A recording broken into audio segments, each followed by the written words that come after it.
Hello and welcome to one more episode of Free Thoughts. To welcome and have a good trip. Today I'm going to share an experience and a personal theory. Maybe it's a nice way to put it out. Of memorizing is not enough. It is better to detect, interiorize, and have the ideas in your nervous system, as I like to say. Memorizing the words per itself and putting on the test and exams, it is not worth it. Besides having the good test and proving that you have a good memory, because if we look to the real life and we can't fit in the knowledge and detect the problems and solve them, well, it doesn't matter that a lot, right?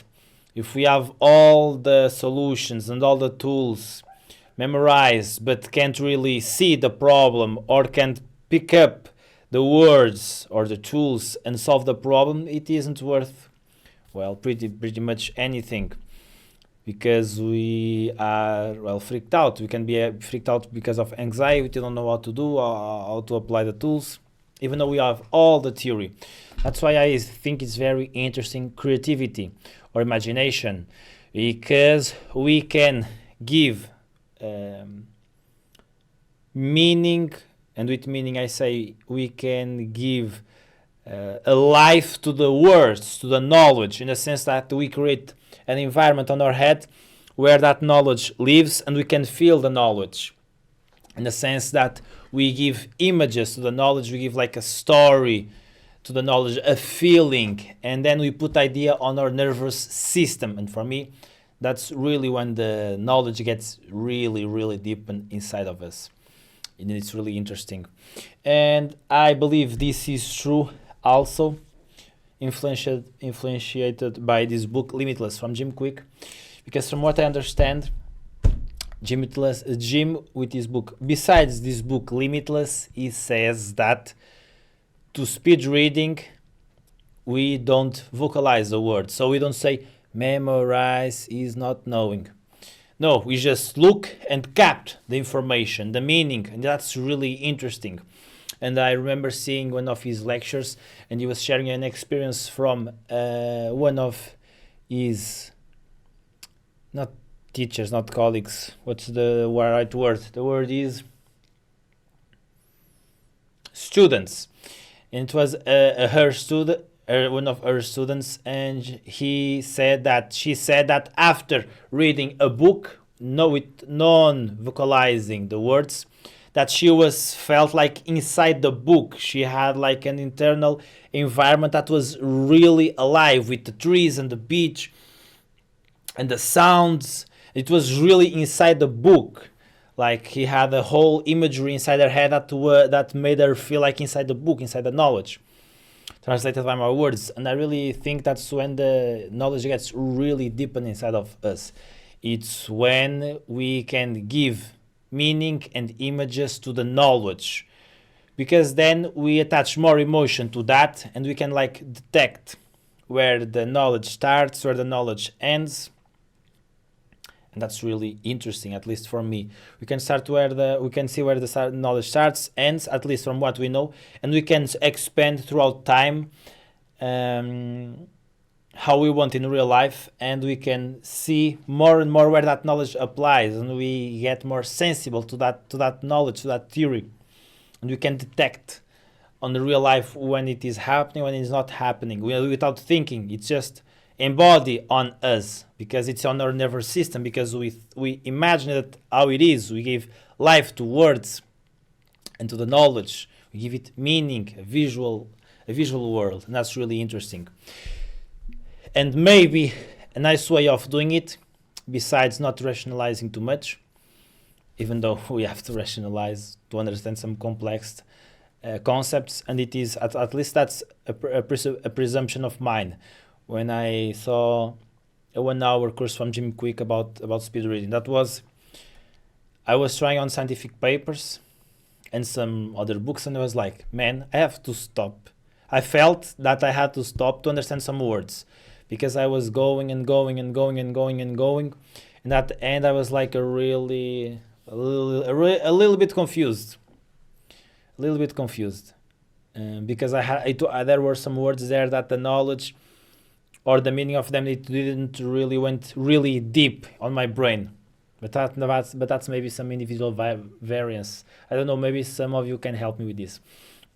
But besides this, I feel a nice exercise it is to, after seeing a theory, look into the real world and thinking, how can I apply or see this theory in the real world? And it can be by rationalizing, okay, with this image and that image, I can see that it looks like this theory fits there. So with experience and identifying some theory, for example, a theory from social psychology that says that an individual when he is inside the group, for example, a soccer support, not sure, sports team, fans team, the clack, not sure if it's in the English that's the right word, but the group that supports the team and is always screaming and saying, let's go. Okay, so then there's a theory that says that people, when they are in groups, they feel less responsible for their acts, and because they are in a group, it's not like really them, it's more the group. So they have a tendency, or they can have a tendency to do more disrespectful acts. For example, picking up a rock and throwing to a window. That they wouldn't do it alone if they wouldn't do it alone, but they do because they are on that group, and their favorite team is playing against other team. And yeah, they do stupid stuff like we see on television. At least here in Portugal we see, and I'm sure in your country. So that's the phenomena, So we can look at the image of the person doing something bad in the group, and we can look at the image of the person, well, maybe another day alone, not doing nothing, and try to identify that theory, that phenomenon. And that's interesting. And with that and experience, it comes part of us. We are more prone to identify that pattern. And I feel this is really interesting, even though I don't have solid scientific data on this, besides the rationalization that it is. If we give images to knowledge, they will stick more on our mind than just if you look at words like empty or without an image. And well, in this part also by Limitless, this book from Jim Quick, where he says that, not in the book but in his course, he says that speed readers, they don't vocalize words, they just look and capt. And I was hearing Jordan Peter saying that sometimes they just look at the whole sentence and they read it in a glance. So just a glance, and they see the whole phrase and they capture the information, and boom, there it is.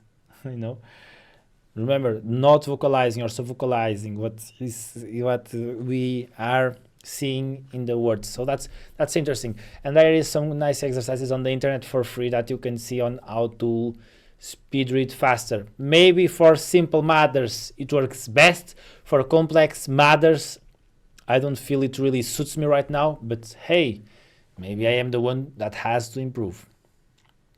Okay, 8 minutes. I think that's all for today. Thank you so much. See you tomorrow, and bye.